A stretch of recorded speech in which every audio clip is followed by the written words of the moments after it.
I'm McKenzie.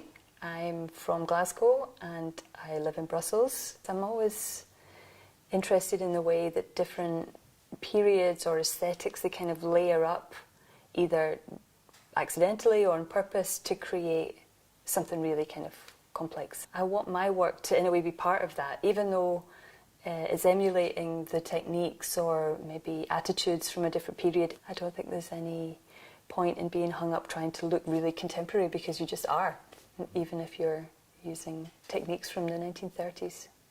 After visiting several stations, all a little bit outside of town, it was clear that the Sudbury town station would be the best one.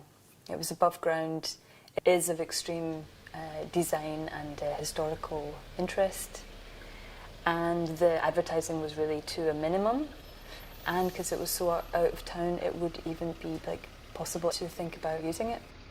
You'll see billboards on both of the platforms, east and west, and the images contain a little bit of the surroundings. So there's these blue hoardings, and I incorporated them in one, and then a kind of concrete fence in another, so it becomes clear to whoever's looking at it that those images were absolutely made for that spot.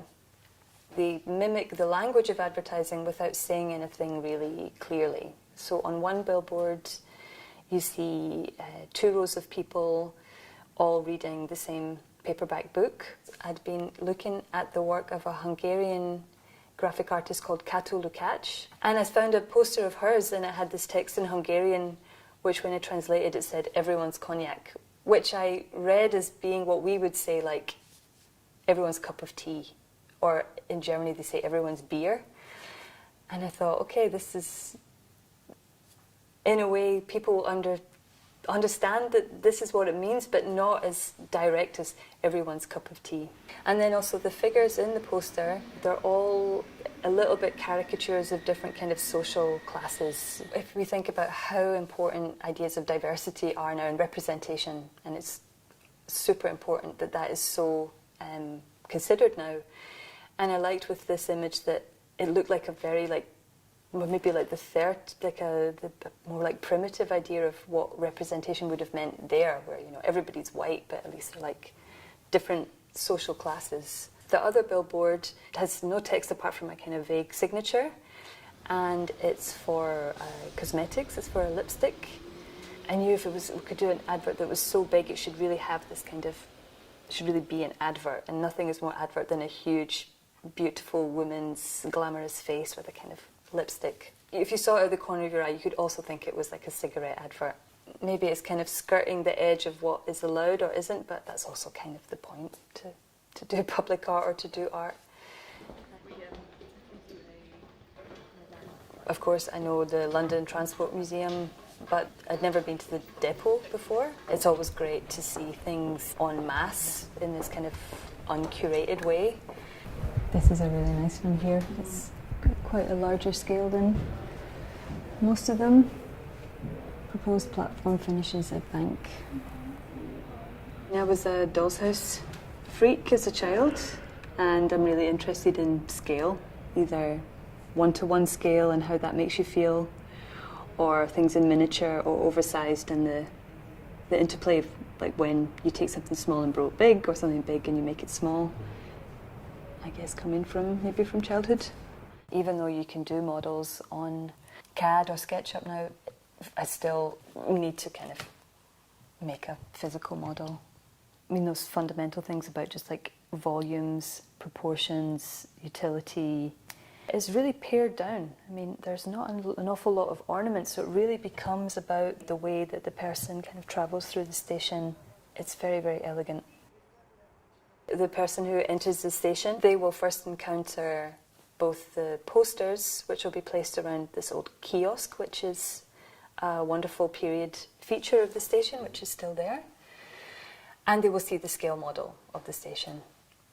So they'll be able to see the artworks in miniature. What I would like is for people to see the different elements and then revisit them on the second time, understand that they all connect. So there's a little story with the model. We were installing it last night, and these lampposts, which are handmade by me, and model making is not my forte. And some of the little lamps one was missing, and we thought it had fallen on the floor. Where could it be? And I just found this little stone, and I used the stone from the station as a replacement. You have to be able to think on your feet a little bit. That's the difference between a real scale model and an artist scale model, is that you can kind of have some personal touches. So in this one, RP Gossip, his studio's done something really smart, which is make a difference between the important new information, which is all the lines, with the map as recessive by keeping, if you see the difference in tone between the names of the station and the names of the places, they're receding, so you have all the detail, but nothing kind of overwhelms the important details, which is the transport map. And of course I was very interested in this part up here because it's the part of London which is depicted in the piece for Sudbury town. And for my work I emulated the way that they define the roads by having an inner and outer colour with the name of the street coming through. So in the work of Harry Perry, that continues, but she adds even more personal detail, like she'll write on her map, there's a very nice ruin here, or there's a really good pub here, and that is amazing to me, that she could put so much of her own personality and her own subjectivity into something which is basically a public information poster.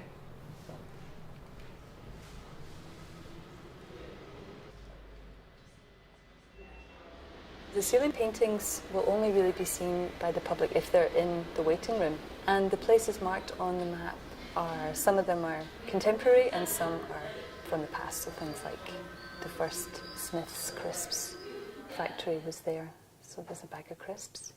If you just go with, say, Google Maps, then you get guided in certain ways. So it was getting the balance between a lot of different, what different people would feel would be important places to put there. And those ceiling maps have been hand-painted. It's a really hard job to paint on the ceiling with all the blood running out of your arm. So I had to think about them as something that could be translated from my sketches in a straightforward, rational way. And that's really the strength of decorative painting. It's all about using the right materials at the right time with the right tools to get effects. And if you do it correct, it all comes together. And you have this kind of illusion. And I just know the pleasure of, if you've got somewhere to wait, if you've got a map to look at, you can just spend hours trying to spot the mistakes, trying to see the places you know. So I wanted to connect the artwork to the station, to the area, to the history, to kind of integrate all those things through something as simple as a wall painting.